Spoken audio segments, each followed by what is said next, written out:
Hi, and welcome to another episode of Nursing Your Way to Wealth, where a mental health nurse and an accountant talk about wealth creation, personal development, and financial independence in the UK to help you live the life you deserve. Okay, and welcome back to another episode. This is a solo one, so it's just me, one of the Alexes here, but I've brought back a previous guest I had on my old podcast, FI UK. So I stumbled across a FI blog from someone called Lazy Fi Dad. I originally emailed him in 2021 and just to chat about his blog, his path to fire, because we were both on the same general fire path, but approaching it slightly differently.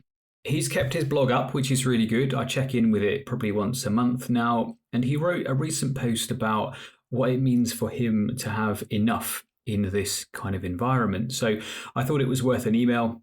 He came back to me very kindly and said he would be happy to come on the show with me. So here we are. I'll introduce you to Lazy Fi Dad. I'll leave a link to his blog below. And we're going to talk about what it means to each of us to have enough on this journey to fire. So I'm going to pass it over to you. And if you could just tell me a little bit about what inspires you to make or write that original post. Hello. First of all, you're not solo. I'm here with you. I'm trying to remember what inspired me. I think the concept of enough actually appeared several times in my life in the weeks or months before writing this post. I talk there about satisficing versus maximizing. If I have to sum these two concepts really quick, a maximizer is someone who always looks for the best option, which sounds ideal, but there's always something better there. It's someone, in my opinion, that's never happy with what they have.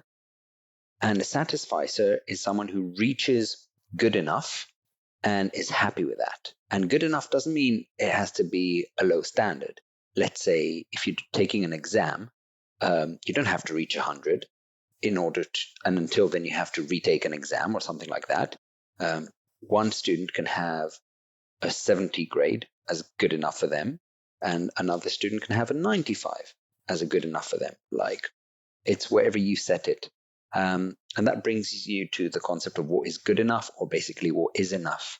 And enough, I remember what inspired me now. Yes, it was a trouble I had at work. Yeah, I remember now. Yeah.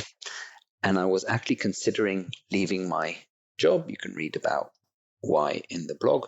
But I did a lot of soul searching and I realized, you know what? I have enough and this job is enough. It pays me enough to save the amount I want.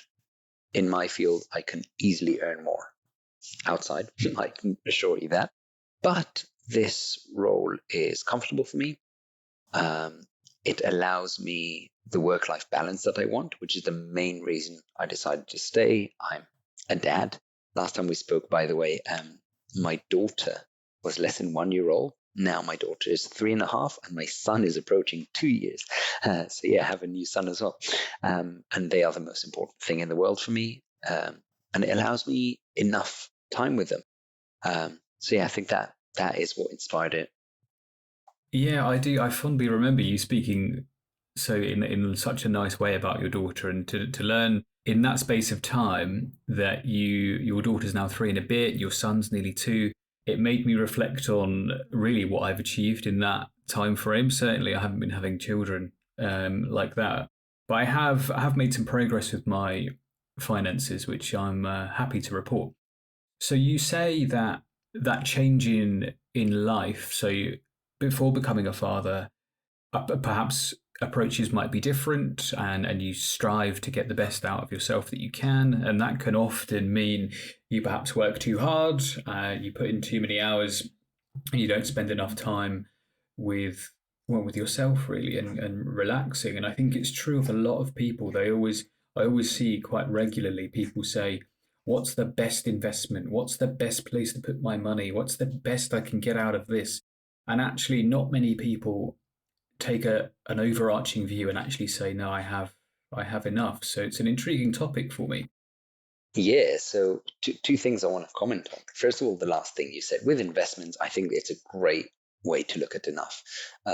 If you're always searching for the latest hot stock or the new craze like Bitcoin or whatever today is, you're always searching for the highest return. First of all, statistically, the odds are against you. And yeah, you can just have enough with just what the market does. And it's an amazing way to achieve great wealth. But you talked about the stage of before kids, which reminds me another thing. Before kids, I was working like crazy hours. When I was getting my accounting license, I was working till 2 a.m. sometimes. In my previous jobs, I was doing 10 p.m. like regularly before I had kids, which was okay. It was that stage of life. Even before that issue with work, once I realized how comfortable this job is, I think 3-4 months into the job, I took my boss aside to have a conversation. I said, listen, let's not talk anymore about career progression, what I need to do to progress, because I just want to stay in this role for a few more years.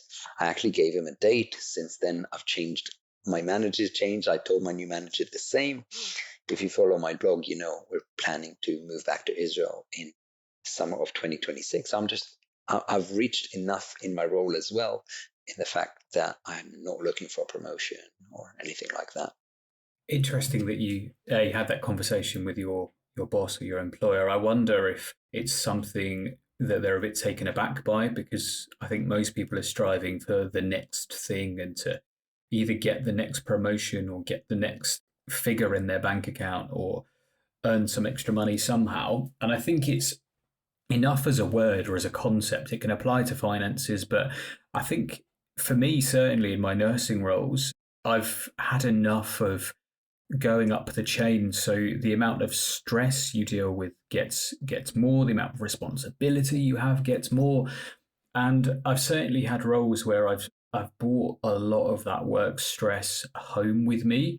And I don't feel like it's worth the extra maybe few £100 extra in my bank account to bring that home and for it to impact my life. And at the moment, I have a really good work-life balance, like you, and it's something that I've worked towards cultivating a good balance, because I've been in jobs where I've worked your standard 40 hours a week. I know loads of people do extra unpaid hours. I've certainly done them myself. And I was commuting 15 hours a week to this job. So I was putting in 55 hours per week and only 40 of them paid. And I've since taken a look back and I've actually, I love the job. I love the people, love the team, love the patients. They're all great.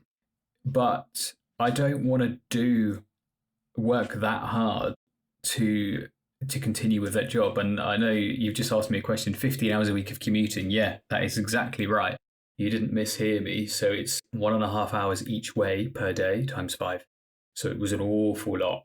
And I wouldn't ever go back to that, because it was too much for one person to manage. And I definitely couldn't have managed that with children. I wouldn't have entertained it whatsoever. And I'm happy to report that I'm going to be swapping jobs. I've got a new one in a similar field, much closer to my house. And instead of doing 15 hours a week of commuting, it's going to be about 8. So that's much, much, much better for me. And I'd applied the concept of enough to, yes, it pays me enough to do what I need to do.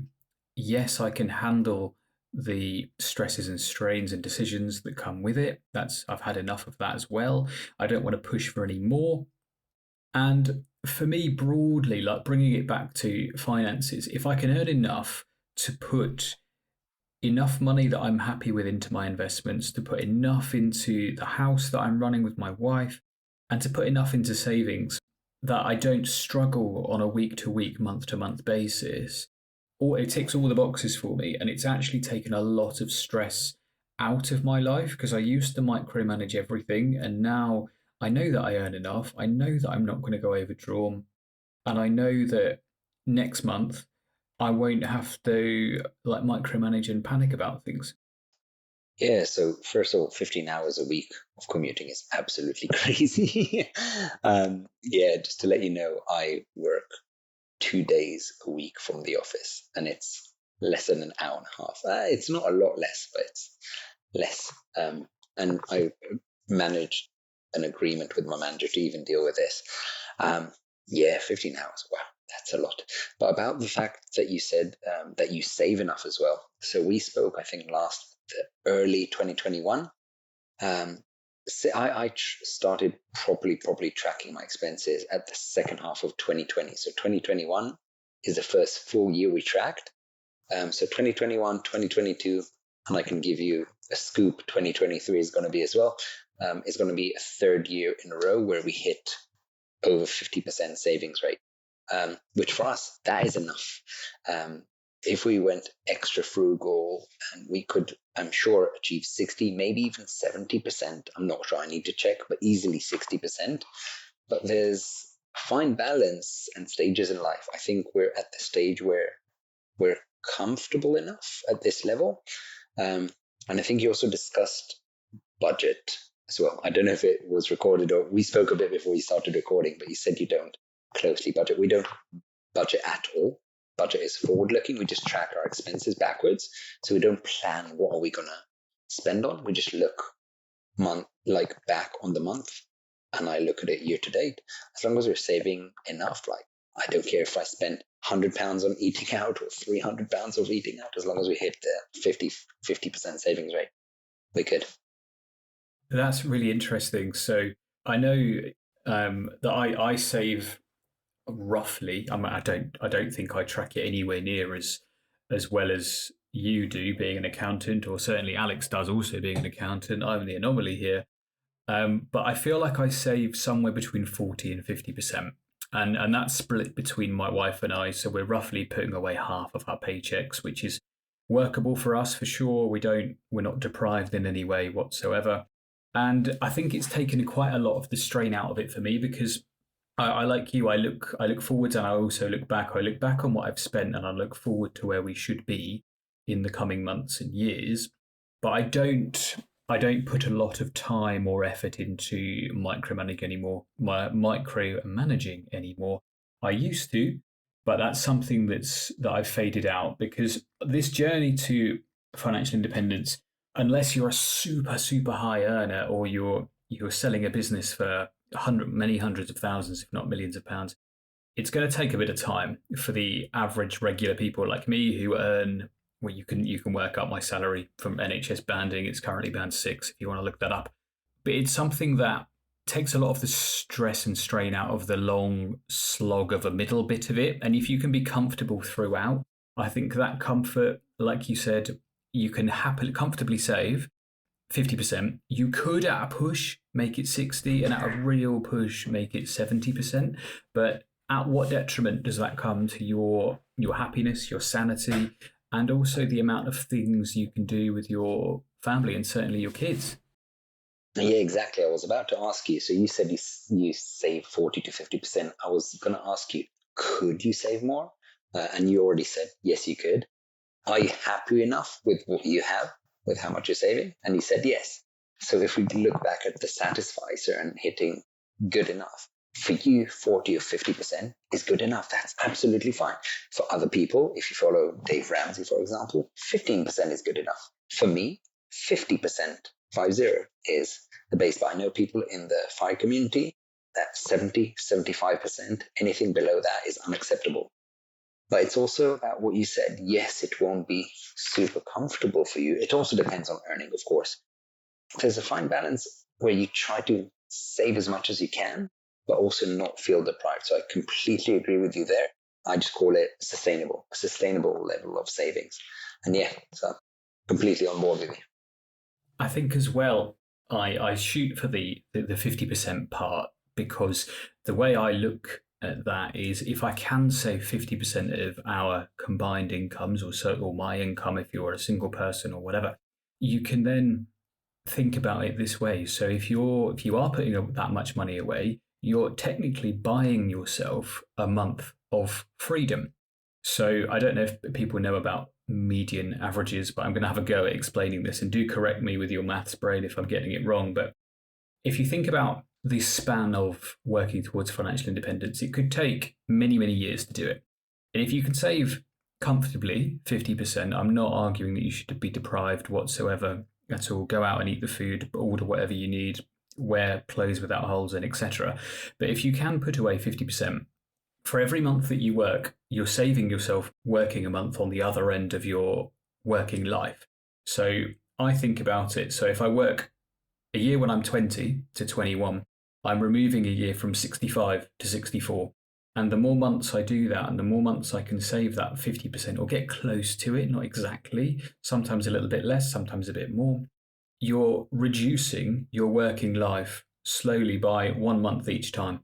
And as soon as you get into the swing of these things and things are automated, it becomes much easier. And I take a real hands off approach now because I know that that's sorted.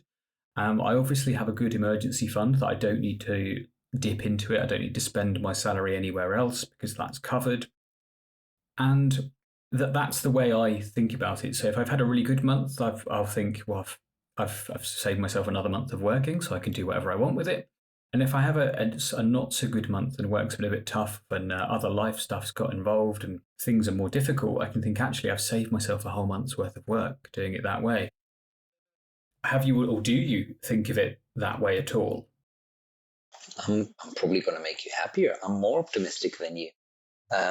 Yes, if I save 50% in 1 month, I could take the next month off.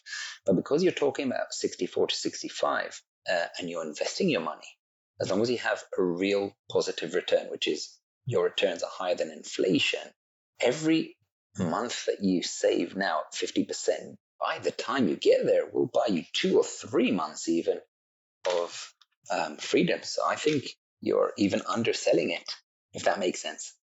A bit maths here, but yeah. No, it does make sense. And actually, I've never thought of it like that. I've essentially removed the compounding component and I've thought just one equals one. That's blown my mind. No worries. Yes, if you're taking 1 month working and then 1 month straight away off, I completely agree with your math. But if you said I'm taking it from 65, 64, it's probably 65 to even 63, 62. So yeah, depends what age you're planning to take it off from. I don't have a particular age, and I know I'm shooting for a certain figure, and I've discussed it before. It's about 400,000 to pay the majority of my monthly bills, and it will really take the pressure off. And I know I don't have a firm date in mind of I'm going to be 55 and then that's it, I'm not working anymore, everything down, put your pens down, etc. It's something that I want to have the option to do, and I really feel like this financial independence, this FI path, gives you choice and it gives you freedom and flexibility. And if you are kind of on the journey and you're happy with kind of where you're going and you kind of get to about where you need to be, it might mean you can stop working full time. You can take a part-time job for a bit to take some of the pressure off. You could, if you wanted to, like you said, work 1 month and then take the next one off. You could work all winter where it's heated in a building and have the summer off. I've worked with a nurse before who she worked a mental amount over winter, so kind of September till March, and then she took all of spring and summer off and travelled. I think she spent a lot of time in the south of France. So for her, that was her way of working enough and spending enough time out of work. She just condensed it into those two frames. So whatever works for you, and obviously personal finance is personal, apply these concepts of what you think is enough for you. Be mindful about certainly the financial decisions you make. There's an awful lot of psychology that goes into advertising, selling things, and making people feel like what they have is not enough, and you must have this next thing to be or to feel like you've made it in life. When actually, so long as most of your bases are covered, you're doing okay. And certainly, if you're listening to a show such as this one, and I thank you for doing that you're certainly on the right path. It's a little bit niche in the finance world, and I think if you're doing as good as you can do with what you have, it's enough. Don't push yourself any harder. Yeah, I obviously agree. I don't think I want to drop my pen straight away like you. So if you go a bit about a few terms, so there's the FIRE community, which is what I feel that I'm part of, that I follow, is financial independence, retire early. Retire early is only one option that you can take once you reach financial independence. So I'm more like you. I do want to quit my job. whenever I can and spend more time with my kids and pursuing other goals I have. But yes, financial independence, the option not to work, I think is the real goal. To be honest, the real goal is the journey. I enjoy the journey a lot. So I hear a lot about, yes, what if you save too much and then you die the next day? I'm enjoying the chase. I love the challenge. I love maths and all that. So I just ignore that. I'm happy with that. And about your colleague that does, I think she works winters and takes summers off. In the 4-Hour Work Week, the author, I think it's Tim Ferriss, I'm very bad with names, sorry, he talks about mini retirements, and that's another option. No one says you have to save it all and then retire completely. But yeah, before you do drop your pen, although you said it's not what you're planning to do, you start thinking about what you want to do the day after. And we spoke a bit about that before we started recording. So one of the things I love about my job is it allows me not only work-life balance so I can spend time with my kids, but also to teach. I teach Excel to companies, and that's what I really enjoy. So I get 2 things from it, 3 things actually. First of all, I get the enjoyment and the challenge and the feeling of helping people, the fun out of it. I do get paid very well for that. I'm good at what I do. I get fairly paid for that. So it helps me reach the FI goal a bit sooner. But it also helps me plan my life for the day after my full-time job. So yeah. It's interesting that when I say put my pen down, I mean perhaps stop being a nurse or doing nurse work perhaps. But I think it's individual and really what you want to get out of life. And I'm glad you brought up the point of thinking about what you're going to do in retirement. You don't have to retire straight away. It just it gives you the choice to take it earlier should you wish. And there's an awful lot of, I'm going to put my mental health hat on here. So there's an awful lot of research and statistics to show that when people go from working full time to overnight retirement, boom, don't know what's going on. Everything's upside down, too much change all at once, and people start having things like intrusive thoughts, or they start feeling worthless and their self-esteem drops. And it has mood implications and all sorts of problems. So do really think about what you're going to retire into, whenever that may be. Pick something that you really love to do. And for example, you could like, I don't know, gardening, fishing, helping out at a food bank, traveling, anything that floats your boat, whatever you'd like to do. Build that into your plan and test it along the way. If you think you're going to love living on a houseboat, test it over a summer, rent one for a couple of months and see what it's like. Same if you want to live on the water anywhere else. If you want to live in a different country, rent a space in, I don't know, southern Spain or southern France, Portugal, insert whatever country you like, and just test the theory. You might love it because you spent a holiday there and you feel all relaxed from work and everything's great. You're drinking cocktails on the beach. But when that becomes your daily life, you'll quickly become accustomed to that. And then your brain will start thinking, okay, this is a great new baseline. What's next? Where's the next feeling of joy, happiness, comfort come from? And I think as well, just one other point you mentioned, that you're right. The retire early bit doesn't have to be set in stone. You can drop in and out of work as you wish. Like if you can pivot and do something that you really enjoy, like you said you teach Excel, and you said you get fairly paid for it, which you're happy with, but you also get a lot of fulfillment from providing that service that's unique to you. And I know we spoke way back 2021, and you said you were doing tutoring. So it's a combination of those things. It's some expertise in something that's a bit technical and difficult, and the ability to deliver that information in a clear, concise way that makes it marketable for you. I know bits of Excel, probably nowhere near as much as you do, but if I try and explain it to somebody, no chance of that. So you're going to get no competition from me on that front. Yeah, my Excel knowledge with the spirit of this episode is good enough. I'm not the best, but I'm good enough.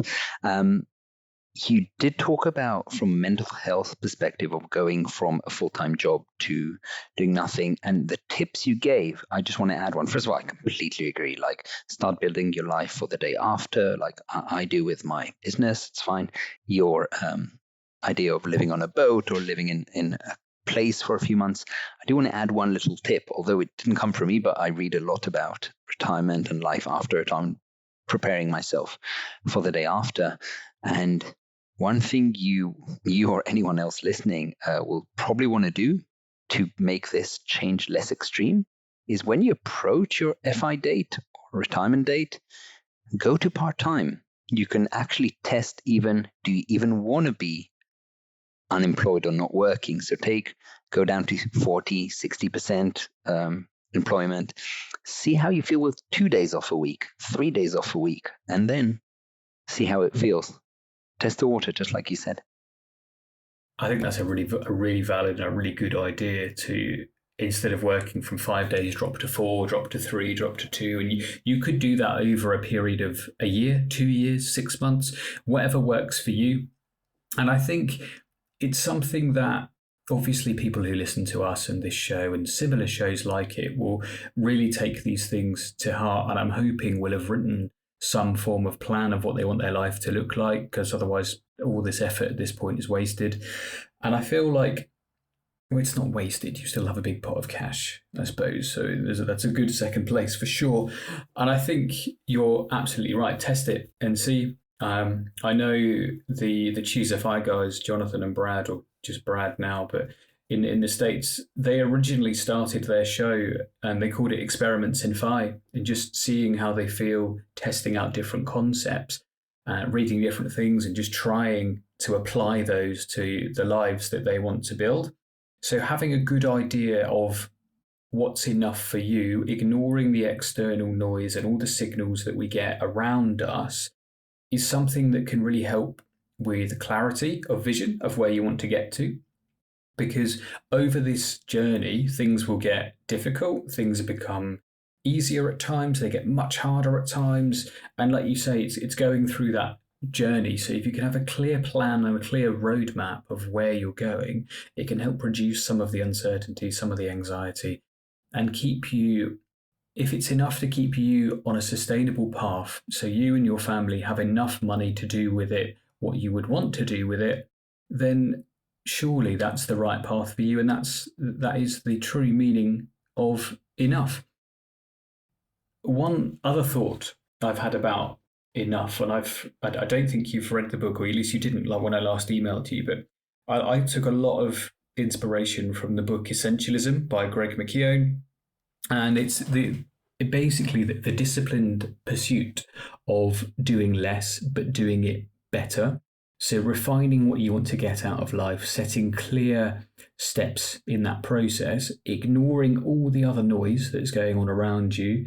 Our lives are full of attention-grabbing things. People get paid for eyeballs on screens or eyeballs on adverts or products or whatever. So having a real clear path can really help you not deviate from those things, and it can help cut out any of the noise and just focus on what's important to you and really the goals you want to achieve and the life that you want to cultivate. Yeah, I have not read this book. I apologize. But the eyes on screen and adverts, I agree with this so much. Wow. I'll tell you a little story. My wife got Spotify, and I've never used it before. I think 6 months ago, and she said a couple's account is almost like a single account, or I don't know what you call it, a premium user or a double premium user or couple is almost the same price. Do you want one? I said, yeah, sure, why not? And I hated every single moment with it. It's fine. She loved it. She now has music all the time. I just don't like the user experience of the app, but that's just personal. But then I said, wait, I love audio, but I also love video. And I got myself YouTube Premium. And I must tell you, everything my wife experienced with the happiness and the life-changing effect I have with YouTube Premium. Says I'm more than happy to pay to not watch these commercials or advertisements, and my kids don't have to watch them, so I'm more than happy to pay. I'm also in agreement with you on the fact that you said do less better. I think you said it. I'm a lot less frugal / stingy / cheap, call it whatever you want, with our money. There's in accounting, there's a term called materiality in audit. And for a huge company, it can be £1 million. And it basically says, oh, it's under £1 million. I don't even care. It's accurate, it's not accurate. And for the simple people, it'd be £20, £50. And we got to that stage that amount has grown to a lot more than it used to be. Like if there's an one-off expense, I would tell my wife, but it's not really asking, and vice versa. Yeah, it's just like, oh, by the way, I'm going to spend this, and like, yeah, fine, go ahead. And it's always like, yeah, fine, go ahead. And I'll soon tell you where I got that skill from. Interesting. I think about YouTube Premium probably twice a week and whether I should pay for it or not. I do have an ad blocker on my laptop, which works brilliantly for YouTube ads. So shout out AdBlock and those guys there, but it doesn't work very well on a phone. And I wonder whether I can justify that to myself, because I don't tend to use YouTube that much for learning. I use it to kind of wind down. I end up watching stuff that's non-educational. So I don't know whether I can justify it, but you're now probably the third person who said that they love YouTube Premium and it's really, really helpful for them. And just interesting that you and your wife value different things. If she values the uninterrupted music and you value the uninterrupted no advert video, and you're happy to pay whatever amount that they charge, I don't know them off the top of my head, to remove some of those distractions and a bit of that noise from your life, then I think it's probably money well spent for sure. So just two other things. One, the book, The 4-Hour Workweek, is by Tim Ferriss. Your memory is correct, just to close that loop. Second, I've previously done an episode on our top 5 favourite finance books between Alex and I, and my book here, Essentialism by Greg McKeown, was on it. I'm more than happy to give that away, to post it out to one of the listeners. I did offer it to Lazy-Fi Dad. He kindly said no. So I'll be sending it out to one of you guys if I still have it by this episode that comes out, because I think this one's going to be episode 10 or 11, whereas the other finance book one was episode 5. So if I still have it, you can email me at nursingyourwaytowealth@gmail.com and I will post that out to you if I still have it. If not, it's already gone to one of you and it's probably being read. Is there anything else you'd like to mention about the topic of enough in finances? I think we've done quite a good job of covering it, and if there's anything else, now's the time. Yes, first of all, although I don't get commission, let me sell the YouTube Premium a bit better. First of all, you're allowed to spend money on things that are not educational. It's really okay. Like you go out to the movies. I don't know if you have any other streaming service like Netflix or Disney. I think we have them all now. Disney's for free, but still, like we're more than happy to pay for it. Going back to the topic of this episode, because we save enough. So as long as we save enough, we're more than happy to do it. So my two favorite things about YouTube Premium is, first of all, when I listen to music, I prefer YouTube over Spotify. Yes, the fact that you can close your screen is very convenient, but also the fact that you can download episodes or videos and you can watch it on the tube. For me, that is a life-changing thing. So I started to tell you that I became a bit less frugal/cheap, call it whatever you want. I do want to mention one resource. It's the Ramit Sethi I'll Teach You to Be Rich podcast. I think he's up to 100-something episodes. Luckily, I caught it, I think, in the first 10 episodes. So I've been following it since. So all the resources that I've been reading since September 2015, when I moved to the UK and started following the personal finance and FI community, have been teaching me how to save more, how to invest, how to basically spend as little as possible and save and invest, which is an important skill. What Ramit Sethi through his podcast taught me is how to spend money as well, which is a skill I learned. I didn't know that, but it has really helped me to take my foot a bit off the pedal, but we're still saving 50%, so it's good. And one more thing I do want to mention is we've been saving 50% with 2 kids in full-time childcare. So you said the journey can get better or worse. So for most people, it will get better because you you earn more as you go along, and you now have more money earning you money. So the more you have invested, it'll help you. For us in our family, and for you, if you, because you said you wanted kids, it will become easier because, first of all, from the moment my daughter became 3 and a bit, she's getting 30-hour free childcare, which is almost free.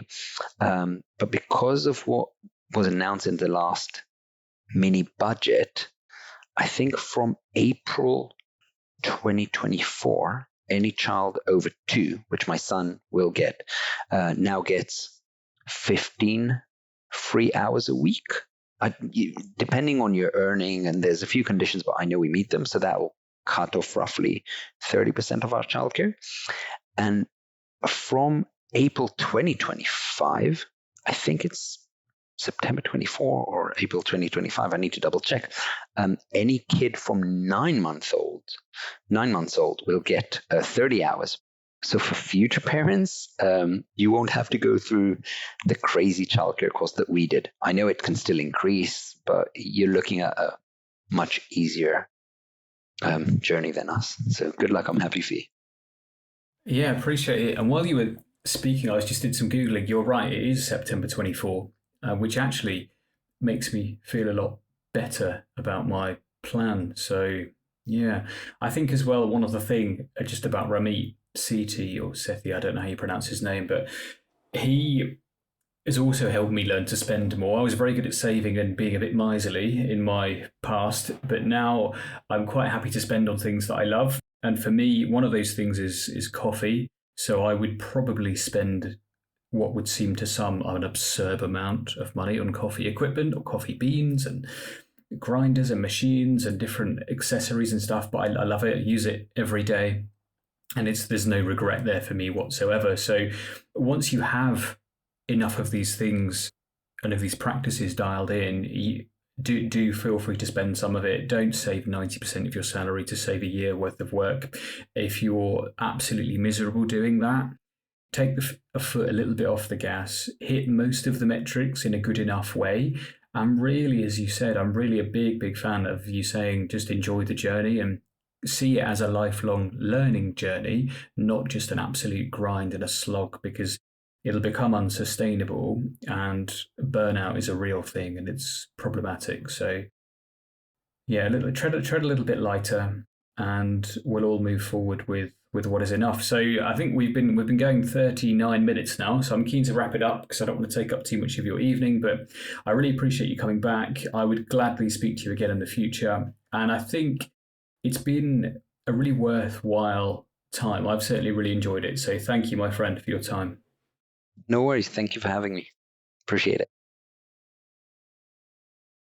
None of what we discuss on the show is to be considered financial or health advice, and we recommend you always do your own research or consult an independent financial advisor or a doctor when making your financial or health decisions.